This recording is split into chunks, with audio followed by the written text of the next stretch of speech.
Il-Ministru għall-Familja u s-Solidarjetà Soċjali Marie-Louise Colejro Preca sostniet li dawk li jaqilgħu il-paga minima f'pajjiżna ħafna drabi jkunu f'riskju ta' faqar. Għaldaqstant il-Gvern qed iħares lejn din il-problema biex jindirizzaha fix-xhur li ġejjin. Il-Ministru Colejro Preca sostniet dan waqt li kienet qed tieħu sehem fil-programm Reporter fuq ix-Xandir Nazzjonali. Hija qalet ukoll li n-nuqqasijiet ta' politika soċjali soda f'amministrazzjonijiet preċedenti fissret li nħolqot klassi ta' persuni vulnerabbli. L-ewwel qed sibna deficit ta' policies qawwi. U allura qegħdin niżviluppaw dawn il-policies. Policies li jħarsu fit-tul, policies li jridu jiġu implementati, policies li jrid ikollna proċess ta' evalwazzjoni kontinwa, policies ukoll li jiġu mkejla. Għaliex aħna f'dan is-settur ninvestu bil-qawwi. Minnaħa l-oħra l-Partit Laburista dejjem żamm il-ġustizzja soċjali fuq quddiem tal-aġenda tiegħu u evolva ma' żminijiet biex jaċċetta realtajiet ġodda u fih iħaddan valuri liberali.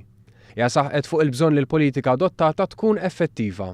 Biex aħna dak li nkunu qed niżviluppaw għandna min qiegħed jimplementah, għandna min qiegħed jara li qed ikollu l-implementazzjoni qed issir qed ikollha l-effettività tat-targets tagħna.